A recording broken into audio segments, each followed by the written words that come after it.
Hello everyone, this is Dr. Leili Hatami. Welcome to the Human Anatomy course, Chapter 1, the Human Body and Orientation. In this course, you will understand how your body is built and how it works. If you are preparing for a career in the health sciences, your knowledge of human anatomy is the foundation of your clinical practice. Let's begin by discussing the definition of anatomy and physiology.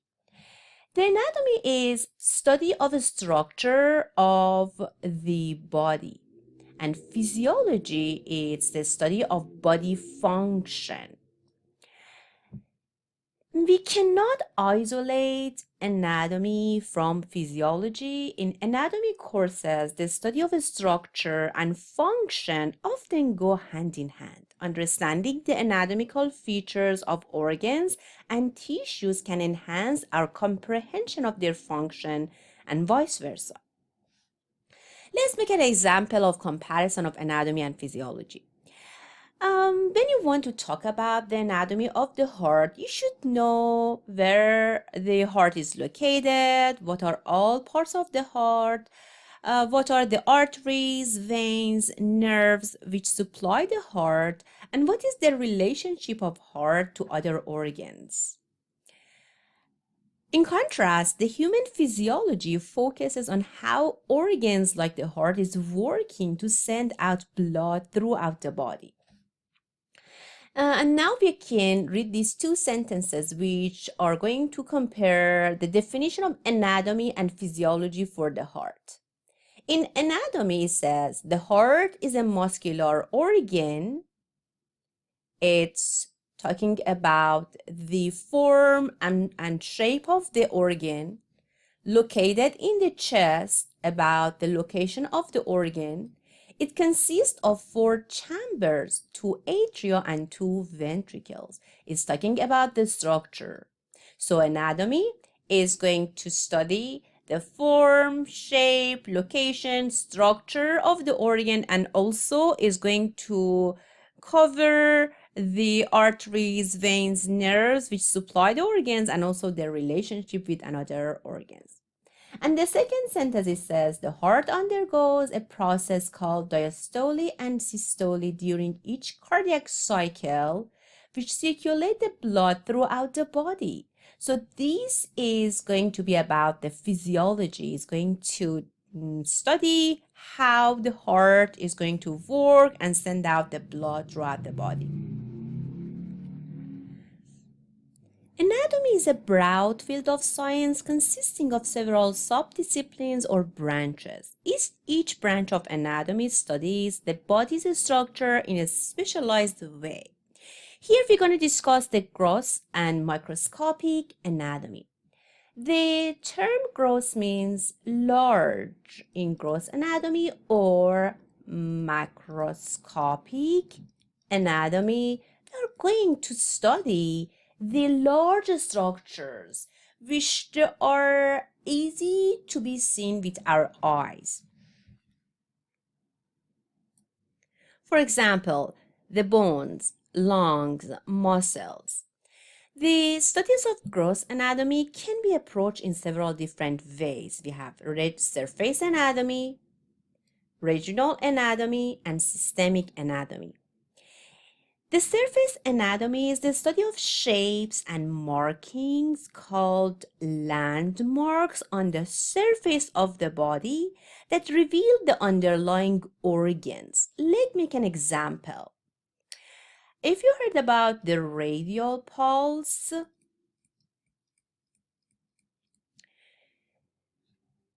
the radial pulse is a commonly palpated pulse located on the radial artery in the wrist. By placing your index and middle fingers on the inner side of your wrist, just below the base of the thumb, you can feel the rhythmic pulsation of the radial artery. So it means through the surface anatomy, we can reach to some of the organs like artery without like cutting or dissecting the body. We can reach to that organ. Regional anatomy. In regional anatomy, body is sectioned into regions such as head and neck, trunk, the upper and lower extremities, and then all the structures in a single body region are examined as a group. And then we're gonna study the body into some region by region, like the anatomy of the head and neck, the anatomy of the trunk, the anatomy of the extremities, and then the systemic anatomy, which we are going to use in our course, because if you know, the body is divided into 11 organ systems, such as respiratory system, nervous system, cardiovascular system, the urinary system, and then we're going to study the organs system by system. So as I mentioned earlier, we're going to use this way for our course, systemic anatomy, and we are going to study the human body system by system. The next large category of the anatomy is microscopic anatomy or histology. It's the study of structures that they are so small and they cannot be seen by our naked eyes. We need a magnifying device like microscope to magnify them and to be able to see them. These structures include cells, cell parts, group of cells like tissues. So in this picture, you can see a microscopic picture of like stomach. So don't be surprised, because in our course we will have the histology as well, because histology or microscopic anatomy is a branches of the anatomy. Now we're going to describe the structure of the human anatomy in terms of 6 levels of organization, from smallest to largest level. So the first smallest level is the chemical level. Then we have cellular level, tissue level, organ level, organ system level, and organismal level. The smallest level of the human body structure is the chemical level. At this level, atoms, tiny building blocks of matter, such as carbon, hydrogen, oxygen, and nitrogen, combine to form molecules such as water, sugar, carbon dioxide, and also macromolecules like proteins, carbohydrates, and lipids. Then molecules combine to form the cells, which they are the smallest living unit of the body. So if we are talking about the smallest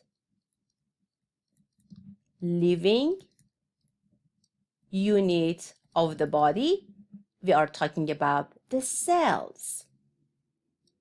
But when we're just simply talking about the smallest level of the body, is about the atoms and molecules, or the chemical level, which I made an example, the atoms like carbon, hydrogen, the molecules like water, sugar, carbon dioxide, and also some macromolecules. Macromolecules or biomolecules, they are so large, like proteins, carbohydrates, lipids, which they can combine together and make the cell. Our body is composed of trillions of cells, and we have more than like 200 different type of cells. The example of cells that you might know in our body, like we have white blood cells, red blood cells, muscle cell, neuron or nerve cell, the osteocyte in bone, we have melanocyte in skin. So there are too many different cells in our body.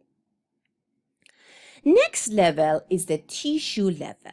Tissues are groups of group of similar cells that work together to perform a specific function. For example, if the muscle cell just join together and work together, they're gonna make the muscle tissue. In our body, we have four primary type of tissue. There are epithelium or epithelial tissue, connective tissue, muscle tissue, and nervous tissue. So it means epithelial cells join together and make the epithelial tissue. For connective tissue, we have different type of cells that they're working together and make the connective tissue. Like we have fibroblasts, monocytes, some white blood cells. They're gonna make the connective tissue. When some muscle cells work together, they're gonna make muscle tissue.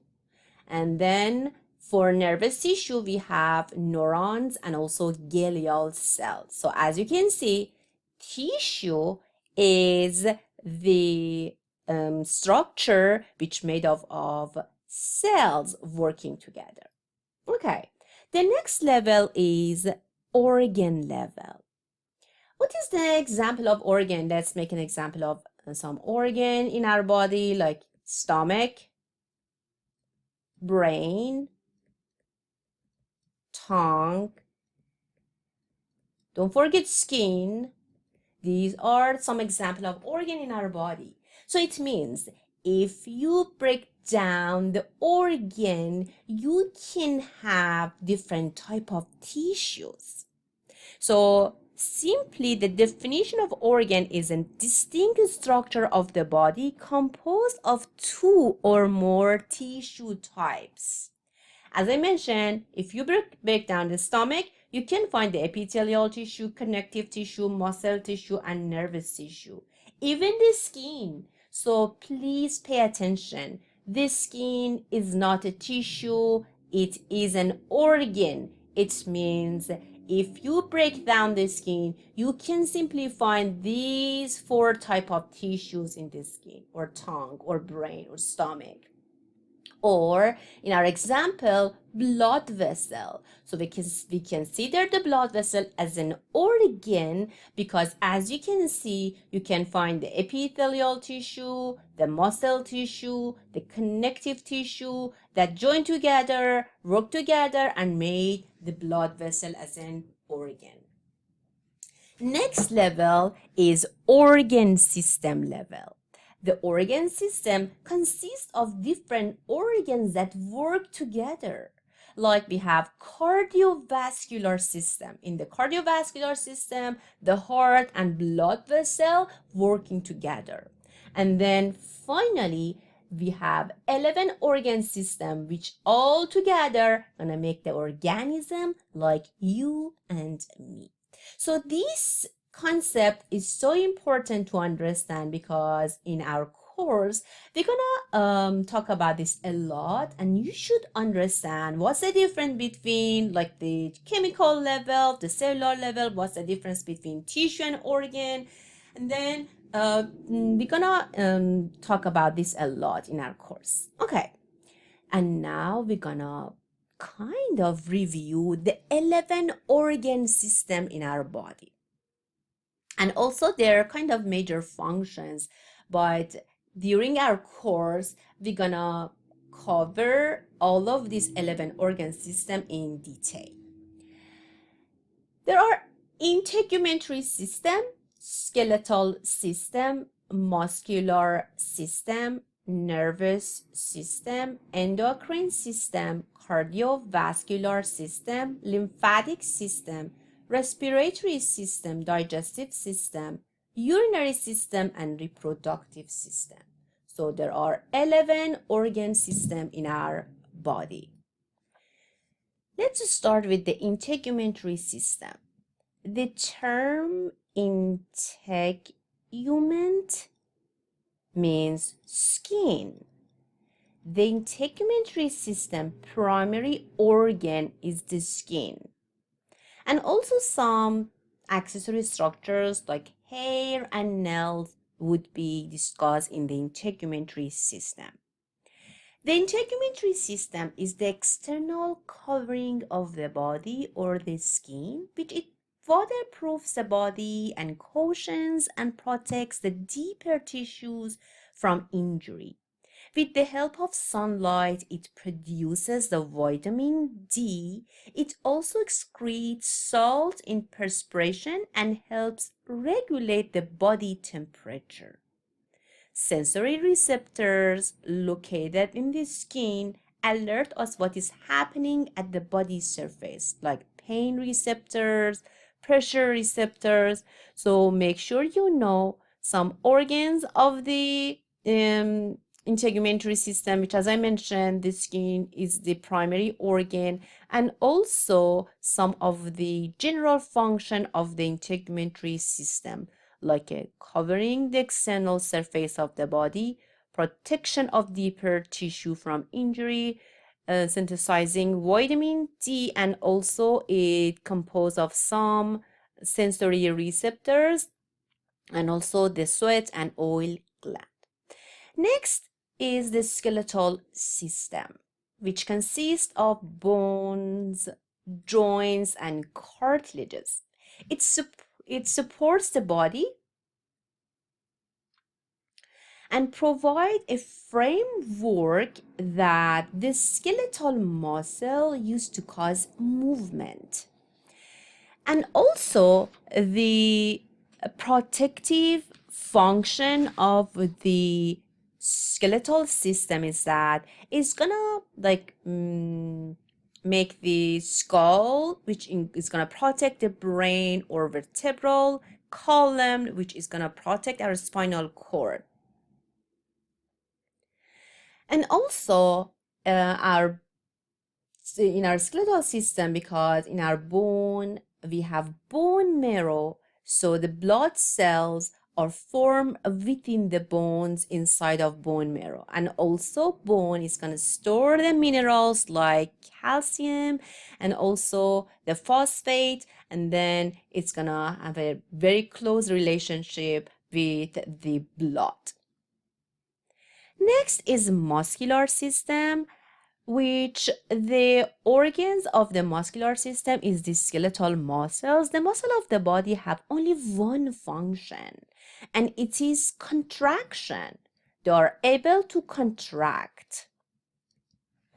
When this happens, movement occurs. The mobility of the body as a whole reflects the activity of skeletal muscles, the large fleshy muscles attached to bones. When these contract, you are able to stand erect, walk, jump, grasp, throw a ball, or smile. The skeletal muscles form the muscular system. These muscles are distinct from the muscles of the heart, or the muscles of the wall of the hollow organs, which they're going to move fluids such as blood or urine or other substances such as food along definite pathway within the body. Next system is nervous system.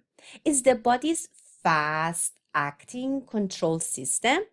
It consists of brain, spinal cord, and nerves. The body must be able to respond to stimuli coming from outside of the body, such as light, sound, or changes in temperature, and from inside of the body, such as decreases in oxygen or stretching of the tissue. So that is the nervous system job. Next, we have endocrine system. Like the nervous system, the endocrine system controls body activities, but it acts much more slowly. Endocrine glands are the organs of the endocrine system. We have like pineal gland, pituitary gland found in our brain, thyroid gland in our neck region, thymus gland in the chest region, the adrenal gland, pancreas in the abdominal region, ovary and also testes.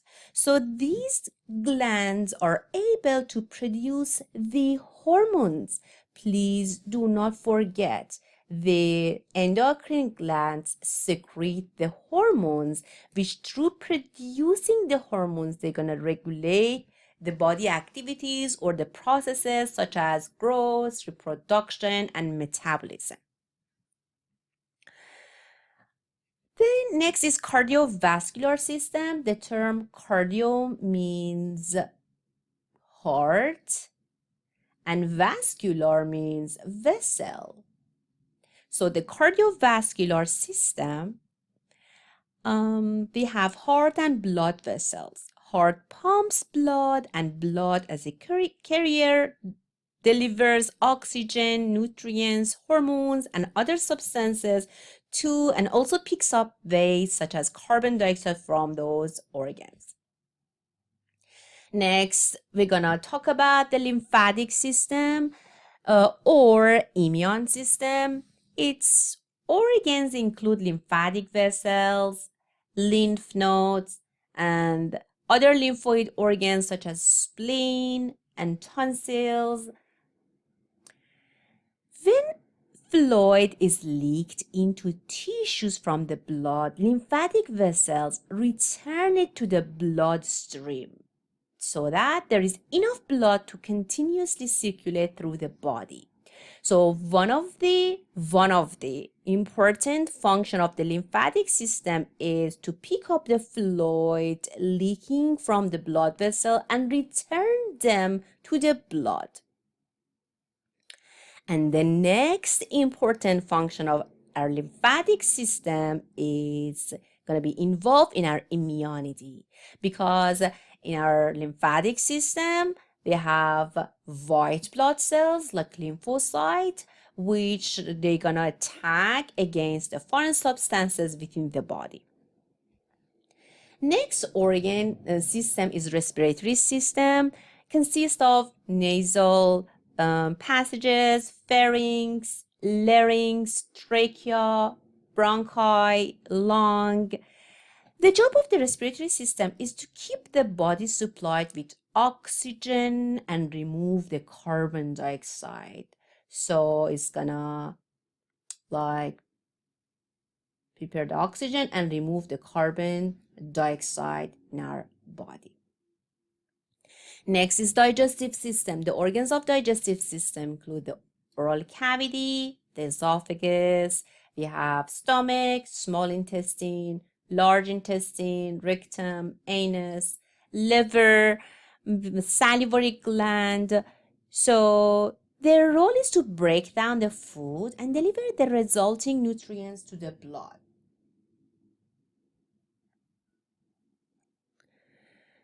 The undigested food that remains in the tract leaves the body through the anus as feces. Next, we have the urinary system. Urinary system is composed of the kidneys, ureter, urinary bladder, and urethra.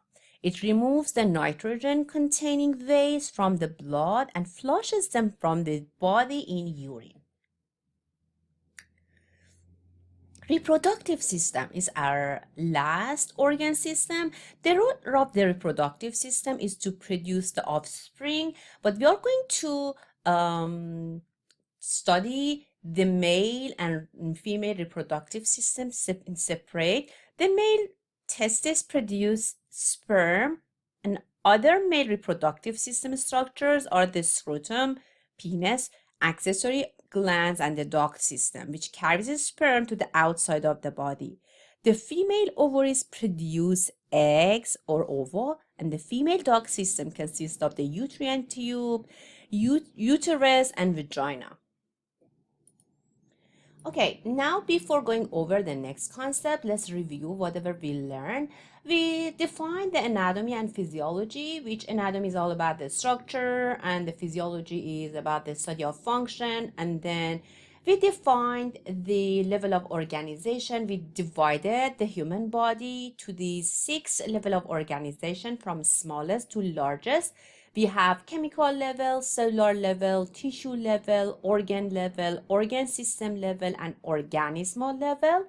And then we wanted to review this 11 organ system, and we covered the organ of each system just in a general view, and also the function of each one. In integumentary system, we have skin. Skeletal system, we have bone and joint for protection, for support. We have the muscular system. The skeletal muscles are the organs. Nervous system, brain, spinal nerve, endocrine system, which they are responsible to produce the hormones, which we can find the endocrine organs in different parts of the body. And then it is our second controlling system. Then we covered the general view of the cardiovascular system, the heart and blood vessel, and then the lymphatic system or our immune system, then the respiratory system composed of lungs, trachea, bronchi, which are responsible to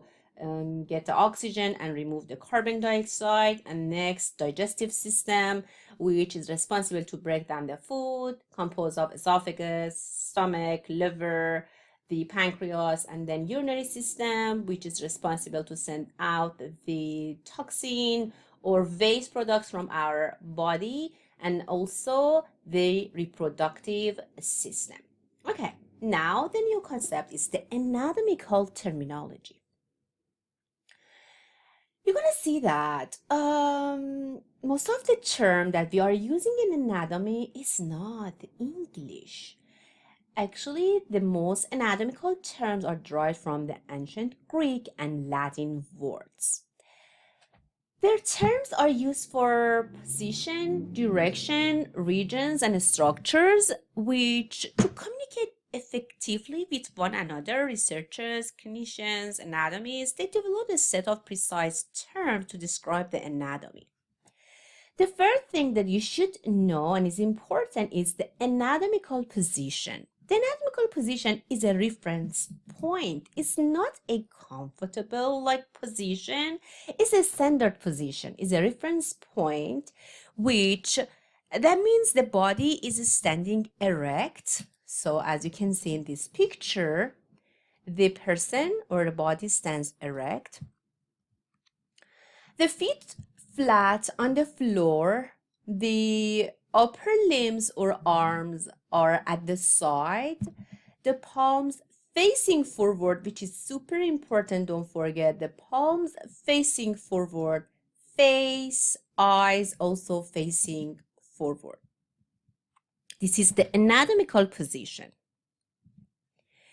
And also note that the terms right and left refer to the right and left of the body in anatomical position, not your own right and left. For example, this is my right side, but this is the left side of this person or the model or the picture. This is my left side and this is the right side of my patient or model or this person. Next, we're going to talk about the regional terms. Regional terms identify the specific areas of the body. In some cases, a descriptive word is used to identify the location.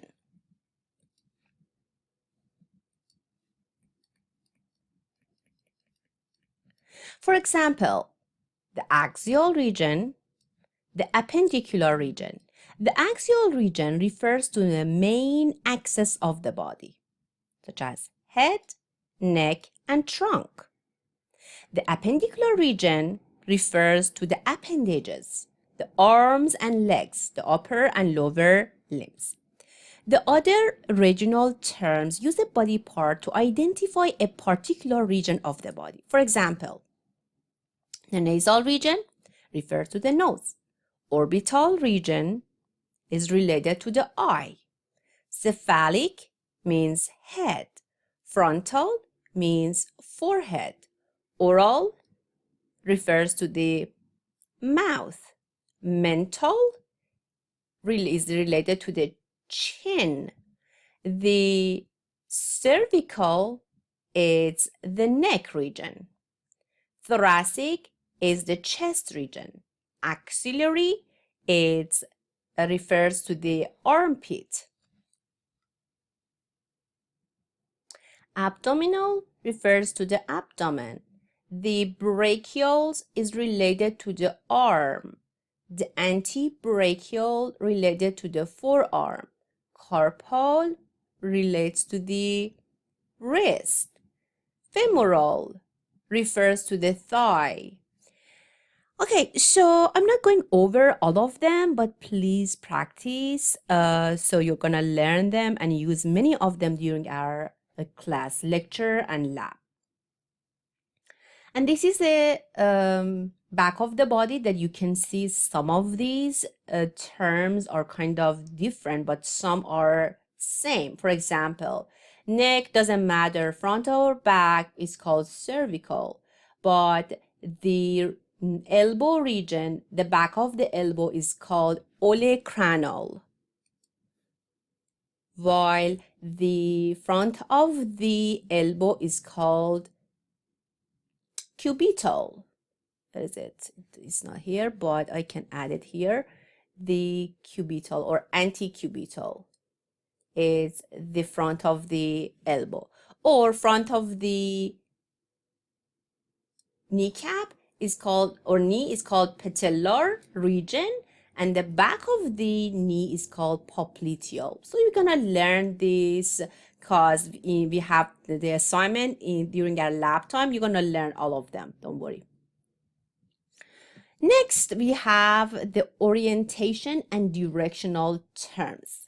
Directional terms are used to describe the relative position of one body part to another.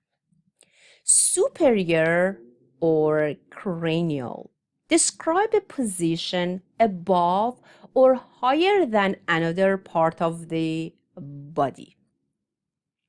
For example, the head is above the abdomen, right? We're going to use this term superior. The head is superior to the abdomen.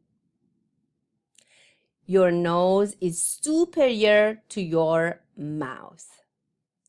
Your stomach is superior to your kidney.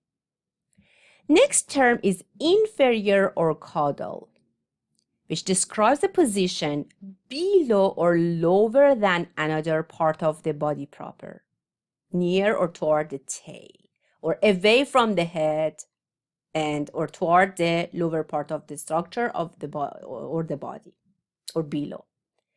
Navel is inferior to the chin. Navel is below to the chin, right? Or your chin is below to your nose. Your stomach is below to your heart. So we're going to use the term inferior. So your stomach is inferior to your heart, or your heart is superior to your stomach. The next terms we have anterior or ventral. Describes the front or direction toward the front of the body, or toward or at the front of the body. Like this is the anterior view of your body, the front of your body, right? Or the breastbone is anterior to your spine. Next term is posterior or dorsal, which describes the back or direction toward the back of the body.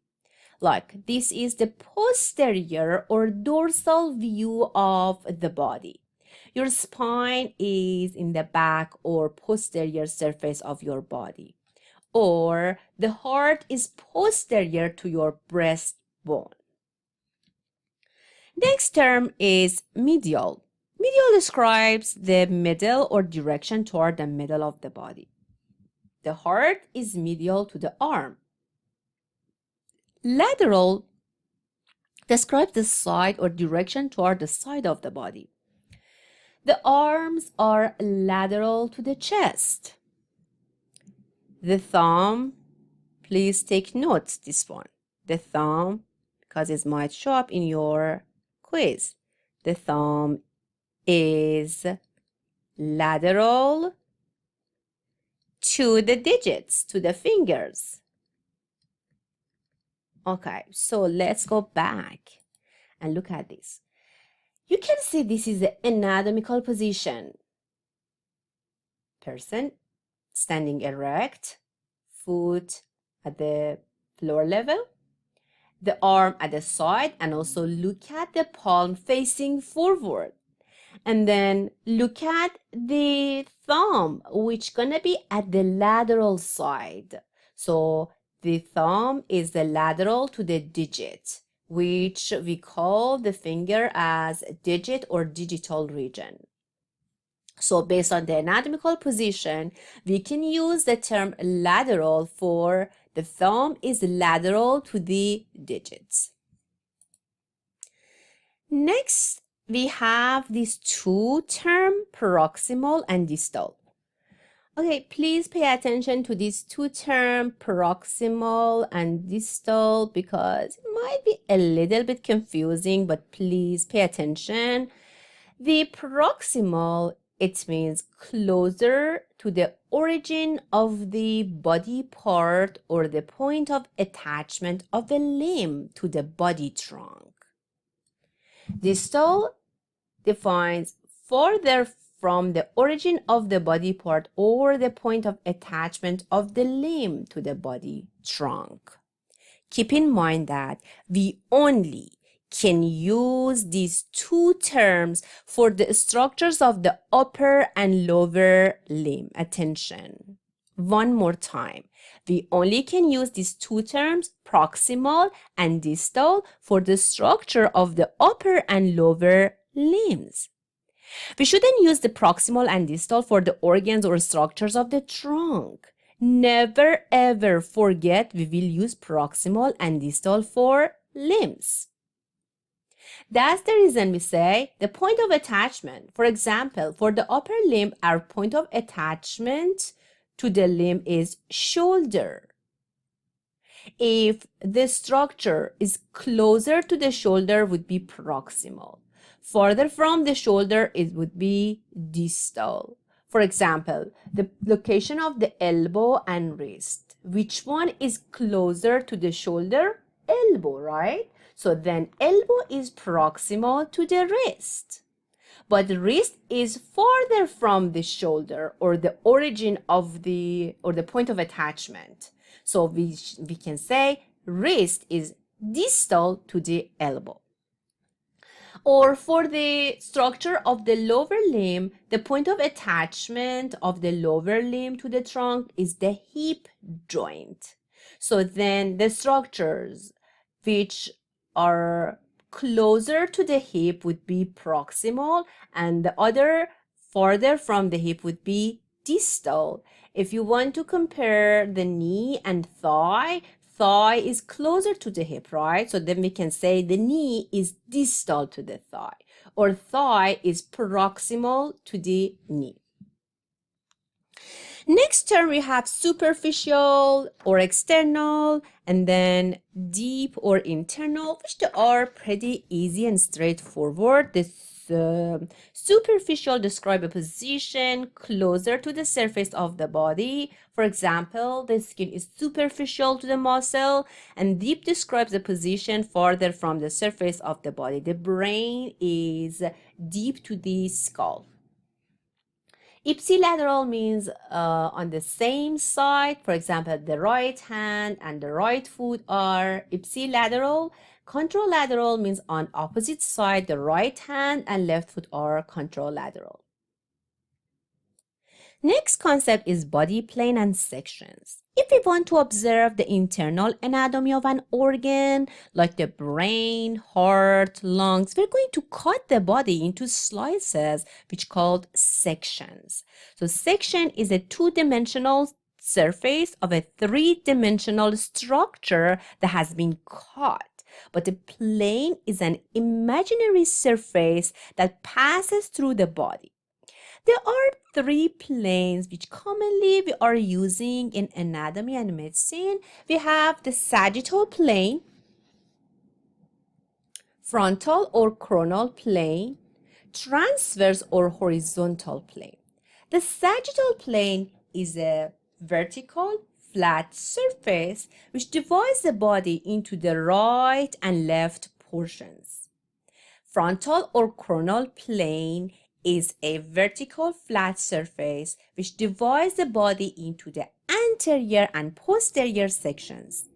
Transverse plane or horizontal is a transverse plane or surface which divides the body into the superior and inferior portions, top and bottom. It is often called a cross section. Okay, let's review these three planes and then three sections. So as you can see, this is a frontal or coronal plane. This is a vertical flat surface dividing the body to the front and back or anterior and posterior. So then this is the section you can see, the frontal section of the torso. You can see both right and left side, but there is only a back or front of the body that you can see in this section. And then this one, which let me use the other color, this is another vertical plane which dividing the body into the right and left side. Okay, so and then this one is the sagittal section that you can see only one side of the body. And then this one is the transverse or horizontal section. Transversely is going to divide the body to the top and bottom, superior and inferior portion, that you can see a transverse section through the torso. Next concept, we're going over the body cavities and membranes. Our body contains many cavities that house internal organs. The body cavities can be segmented into the ventral and dorsal body cavities.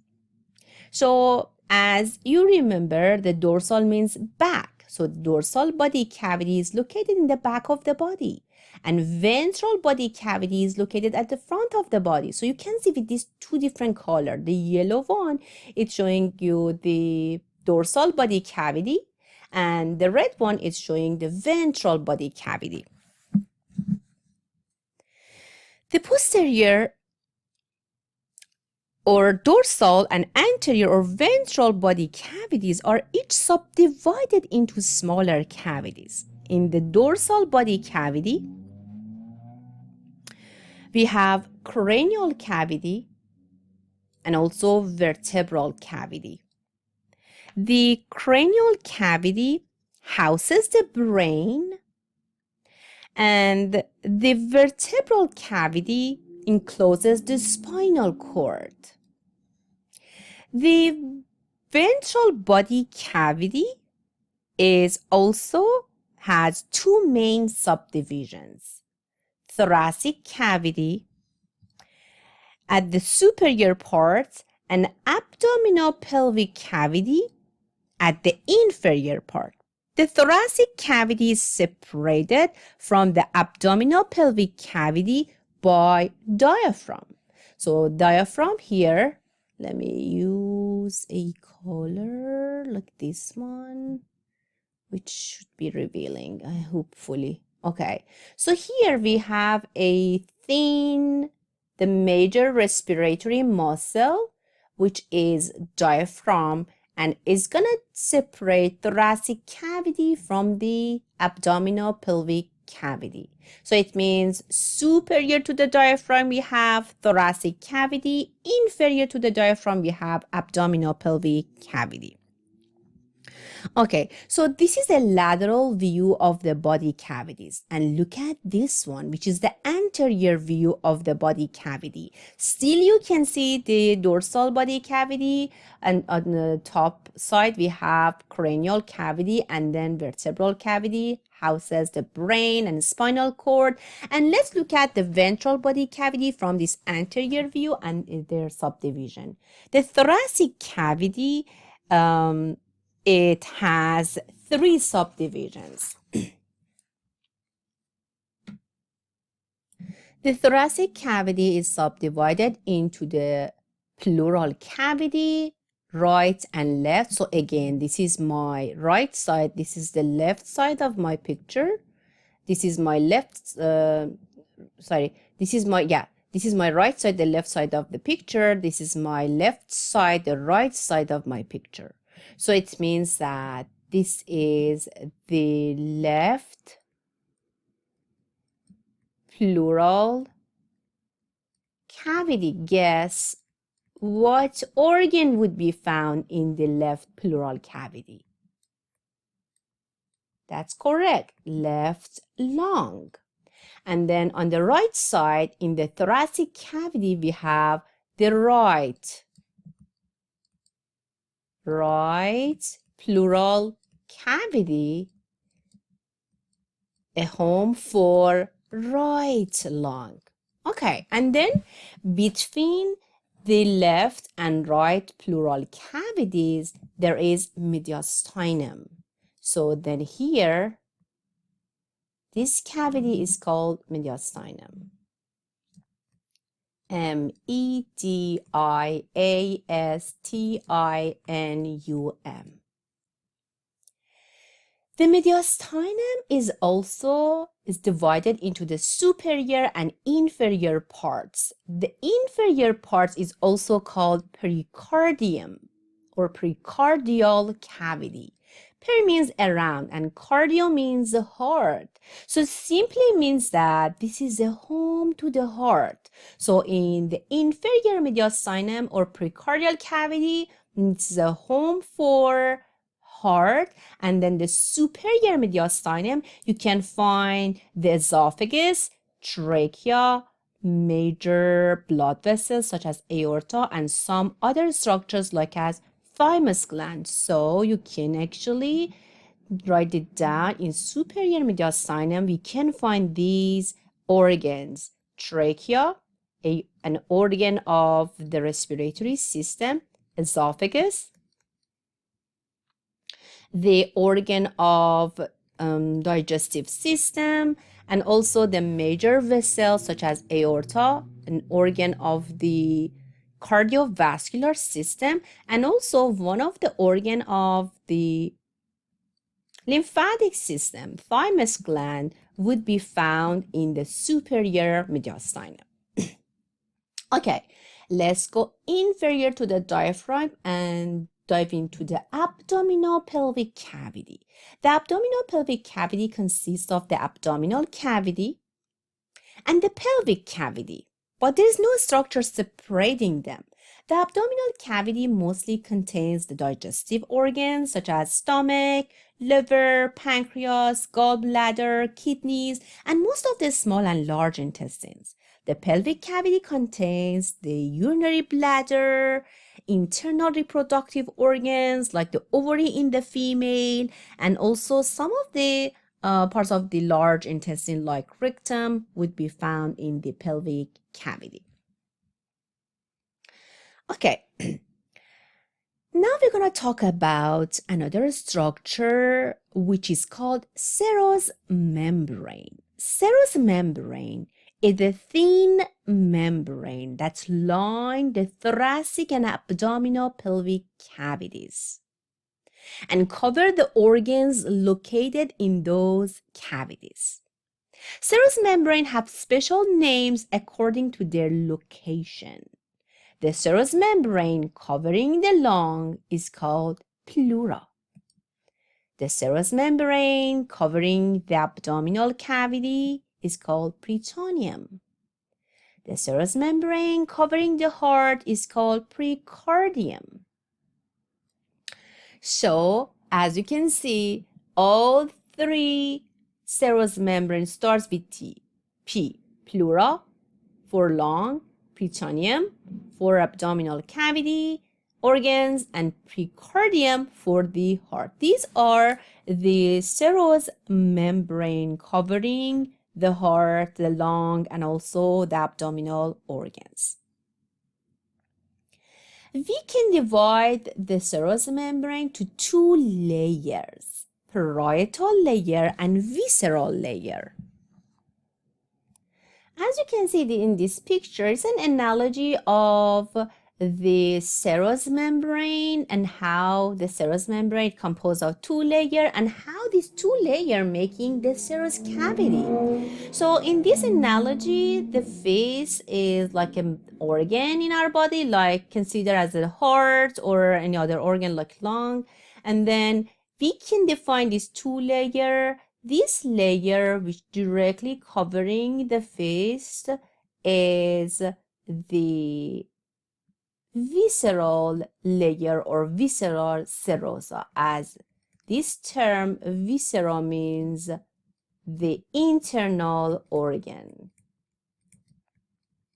Okay, and then the outer layer would be parietal serosa or parietal layer, as parietal means wall, as this layer is gonna cover the wall of the thoracic cavity or the wall of the abdominal cavity. So we have parietal layer. So in this analogy, as I mentioned, there is a face, you're going to put the face into a balloon. So then the inner balloon wall, which is going to be in direct contact with your face, is acting like a visceral serosa, and then the outer balloon wall is comparable to the parietal serosa. And then there is a space between these two layers, which in the balloon, obviously we have air inside, but this cavity in our body, which is called serous cavity, it's composed of a fluid. The serous fluid, which is a lubricating fluid, and then allows the organ to slide over one another without friction, and also contains the infection of one organ from spreading to another organ. Okay, so in this picture, you can see the pleura, how the pleura is a serous membrane covering the lung. You can see how the lung gonna be found in the pleural cavity. And then this is the inner layer of pleura, which is called the visceral pleura. And then the outside, we have the parietal pleura.